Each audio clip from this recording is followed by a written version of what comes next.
Bonsoir. C'est un petit bonsoir. Alors, oui. Et donc, la soirée commence sur le thème du voilà, vous avez compris, et de l'autogestion. Autogestion, qui dit autogestion, dit autoconduite, qui dit autoconduite, dit Google Car. On se dit, ça y est, l'orateur de ce soir va nous parler de la Google Car. Mais c'est une blague, parce qu'en fait, il va nous parler, nous dit-il, de ballon baudruche. Sauf que ça aussi, c'était une blague, parce que finalement, il nous a parlé de costumes pour hommes, etc., de vêtements, etc. Et donc, on se demande, est-il sérieux? Mais en fait, oui, il est très sérieux, en nous annonçant d'emblée que le scoop, c'est la SCOP. Hein, vous vous souvenez, la société coopérative, etc. À ce moment-là, on est, voilà. Et on nous explique également, en gros, c'est quoi? Patron, hein, oui, l'ouvrier qui s'adresse à son patron. Patron, ta boîte est pourrie, les camarades travailleurs et moi, on te la reprend pour 1 euro. Et le patron de répondre, Jojo, tu aurais pu me prévenir 6 mois à l'avance, hein, conformément à ça. Donc on est passé du management buy-out au camarade buy-out. Alors tout ça, vous nous expliquez, c'est bien, mais vu de France, c'est hyper théorique, parce on vole dans des stratosphères théoriques, etc. Et d'ailleurs, avec tout mon respect, quand on voit vos slides, en effet, comme vous le connaissez vous-même, on se dit qu'il y a en effet un petit souci au niveau de la théorie. Je me réjouis que... etc. Et donc, vous prenez l'avion pour aller en Argentine, pour voir comment ça se passe en réalité. Et là, surprise, qui voit-on en Argentine? Patrick Juvet.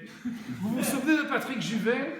Où sont les femmes? Dans les années 70, les années 70. Sauf que là, en Argentine, les femmes, on sait où elles sont. Elles sont à l'usine Bruckmann. Il n'y a plus que ça. Et donc, Patrick Juvet chante « Où sont les patrons ?» Où qui sont les patrons? Ben, ils sont partis justement, ils sont partis boire une tasse de café, acheter des cigarettes ou n'importe quoi, ils ne sont jamais revenus. Et donc, les femmes, on sait où elles sont, les patrons, on ne sait pas, et Patrick Juvet peut quand même chanter non seulement où sont les femmes, mais où sont les compétences, parce qu'on se trouve avec des femmes sans compétences. Et là, on se trouve, mais qui ont comme qualité, et je comprends votre étonnement, vous dites que ce sont des femmes qui aiment leur boulot, et non seulement qui aiment leur boulot, mais qui aiment leur patron. Et c'est sûr que pour un Français, ça c'est quelque chose d'assez étonnant. Et là-dessus, après nous avoir brossé ces dessins, vous nous racontez un scénario style Frères Dardenne. Le nouveau, un truc glauque, un décor vétuste, des gens déclinants, âgés, la plus jeune de l'équipe, en train de se morfondre, tout le monde ne peut pas devenir Lionel Messi, etc. Et donc voilà vraiment le scénario des films Dardenne, et ça empire. Parce que sur ce scénario déjà bien dessiné, se rajoutent ensuite des scènes de guerre, de brutalité, la police qui charge, la révolution, les fumées, etc. Necesitamos alimentos gracias, etc.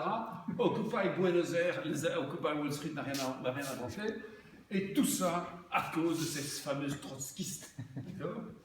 Et donc, notre commentateur de dire, ce n'est pas du Dardenne, c'est du Costa Gavras.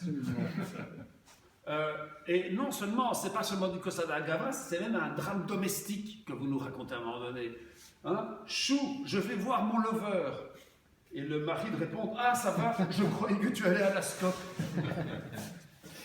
Vous nous faites un petit intermède aussi en nous décrivant par le détail la gamme Bruckmann avec le pantalon, le cinglet, le soutien trotskiste, vous m'avez évoqué, le tricot fait maison et le maillet, le costume du steward, etc.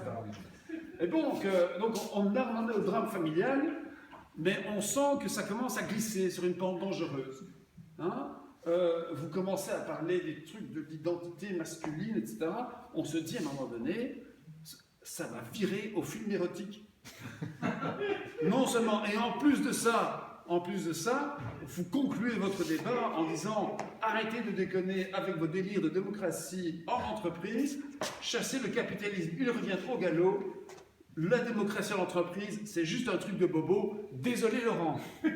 Et là-dessus, Laurent, pris de toutes parts entre la dérive, hein, de ce côté-là, de ce côté, de dire ça suffit, je voudrais que tout le monde se calme, il est temps de faire de la pause.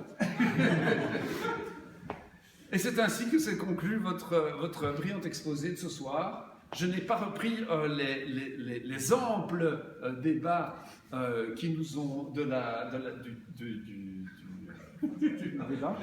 débat. Je ne le savais pas parce que je devrais réécrire l'ensemble de. Hein, c'est ça. Voilà. Donc voilà, c'était